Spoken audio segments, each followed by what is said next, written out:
You're watching Mainebiz Sunday, Maine's business news source. We're back with our panel. Pam Hurley Moser, President of Hurley Travel Experts. Yellow Light Breen, Senior Vice President at Bangor Savings Bank. Tarren Bragdon, CEO of Maine Heritage Policy Center. And Cynthis Dill, a state representative from Cape Elizabeth. Okay, let's continue on with our questions and our topics. Topic number 3, mandatory paid sick leave. Is it a cure or a curse? LD 1665 is an act to prevent the spread of H1N1, is being considered in the legislature. It would require employers with more than 25 workers to provide at least 1 hour of paid sick time for every 40 hours worked, up to a maximum of 52 hours. Senate President Libby Mitchell said, quote, "This needs to be a debate about the health of Maine people and the health of the Maine economy." But David Clough, Maine State Director of the NFIB and National Federation of Independent Businesses, called the bill a job killer. "It's the worst bill ever introduced on this issue," he said. "There can't be a worse time economically to talk about increasing cost of employing people."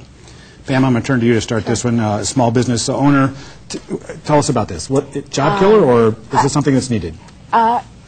It's something that's needed. Okay. I think it's probably the most important, well, one of the most important benefits that we can give our people and our workforce, while at the same time the reality is that some companies can't afford it. Mm-hmm. And to mandate something like that could be catastrophic, especially at a time like this.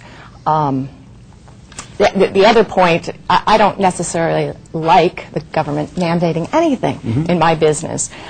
You know, I think we have to think about the state we live in, the state of Maine. We're very fortunate.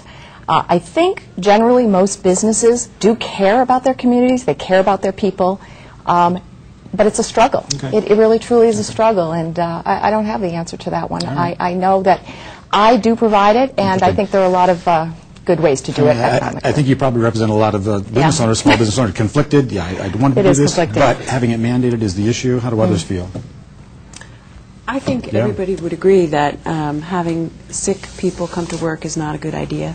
There's nothing worse than being at the grocery store or being in a restaurant and have someone sneeze all over you. And if they in fact are in that dilemma of either not being able to pay their bills or coming in sick, I'm very sorry that that's the situation. So I think everyone would agree that having sick people go to work is not a good idea.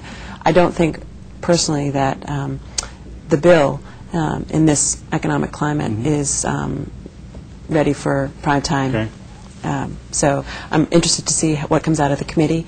I'm hopeful that the business community is going to be creative in providing their employees. As Pam said, I agree. Most businesses want to do what's right by their employees, and will hopefully get the message. No one should have to choose between taking care of sick kids or getting paid. Well, so, yeah, true, but the reality of doing business is that's in there as well. Tarren, this is a horrible bill. I think it's awful that somebody who's running to run the state is advancing this in the middle of this economic recession. Talking about Elizabeth Mitchell. Exactly. It's not as if Maine businesses have a bucket of cash out back that they're withholding from their employees, and that government will suddenly force them to go out back and start spreading the wealth. Okay. We're talking about businesses that are barely able to keep the lights on and the doors open. They don't need one more big cost from Augusta. Maybe it's well-intentioned, but businesses put out the benefits that they can afford and that they need to attract the competitive employees they want to have. Okay. I want to. Please. Do you have a cash that you can do? No, we don't. And I mean, we provide what we think are really generous benefits, and we provide them prorated to our part-time employees, and I think a lot of companies do. What this is really going to hit is the really small businesses in Maine, and especially the seasonal businesses in Maine. And I think if those businesses that have unbelievably tight margins and are struggling, if the best they can do is flexibility around unpaid leave, they're going to do it. But putting this one-size-fits-all on things and using the hysteria around H1N1 as cover for this is really distasteful, frankly, as far as the way this has been framed. I think it's a healthy debate, no pun intended, but most small businesses can't bear this. They don't want people coming in sick either. So if they can make an accommodation, they're going to do it. Small businesses are exempt, and it's not the Senate President's idea behind the bill. I mean, there's a huge coalition of organizations that support the bill, so I don't think it's a personal issue that Libby Mitchell is taking on. Well, she's clearly taking a lead. Yes, she's taken a lead, and I'm happy that she has, because it's a discussion that I think the Maine business community needs to have. Okay, good. All right, let's move on to the next one. Topic, I think we're up to 4. Public-private debate. Is this unfair to fair point is the question. Two very different versions of how to promote broadband infrastructure in the state are being discussed in Augusta these days. One version would continue to allow the University of Maine to provide internet services to schools, libraries, and research institutions like Jackson Labs.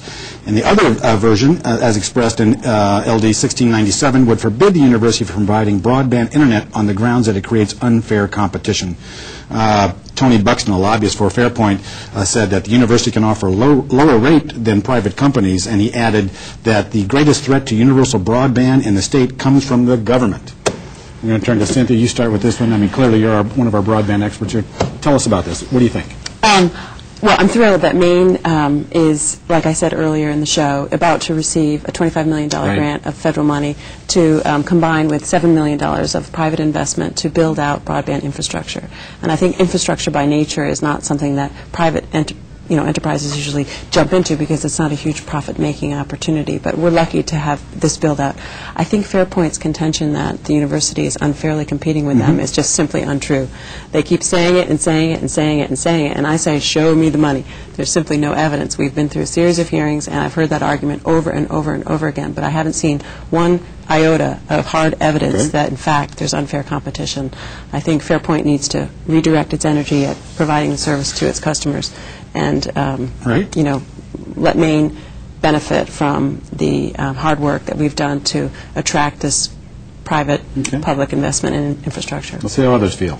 Anybody want to weigh in? Well, I think it's a red herring. I mean, I think I've talked to leading private sector folks who really depend on broadband for their business success in eastern Maine, which is where this three-ring binder has the primary benefit. And they say, look, Fairpoint and Verizon before them had demonstrated no real commitment to making this investment. And what happened is people pooled their resources and created a new private for-profit company, Maine Fiber. The university is providing consulting services to that company. It's a tremendous boon to the eastern and northern Maine economy, which I think is what we want our University of Maine system to do. That's why we have them. So I think Jackson Lab, I think the University of Maine and commercial clients will be able to buy into this system on an equal basis. There's no subsidy back to the University of Maine. And it's just awesome we were able to get the federal subsidy to get this off the ground. I have to have Tarren weigh in on this. The kind of competition with private sector, what do you think about that? Is this one of those examples where government has overreached, overstepped? Well, I think as Yellow pointed out, there are more behind the details of this example that don't provide it as the clear-cut case of when the public sector is unfairly competing with the private sector. But there are other cases, whether it's the university or other aspects of state and local government, that directly compete with private business. And do you have an example? The university system, for example, runs printing operations and directly compete with private local printers. But you don't see this as in that same category. Right, exactly. But we need to recognize that public entities like the university that are tax exempt, that get government money, shouldn't be competing with private business on an unlevel playing field. We're going to, Pam, want to weigh in real quick? Because we have to stop. And I think competing is the operative word. I mean, this really isn't about broadband and Fairpoint. It's about should public sector and private sector be able to be in the same space.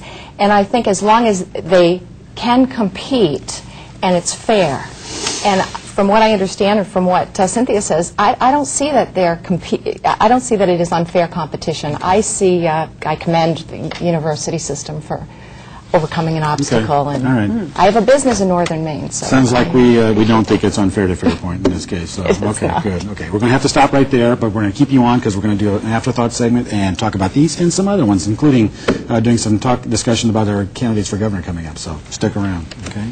You can catch more in this discussion in our exclusive afterthought segment on the web. Just go to mainebiz.biz and click on the Mainebiz Sunday link. We'll be right back. Mainebiz Sunday is made possible in part by funding provided by the Finance Authority of Maine.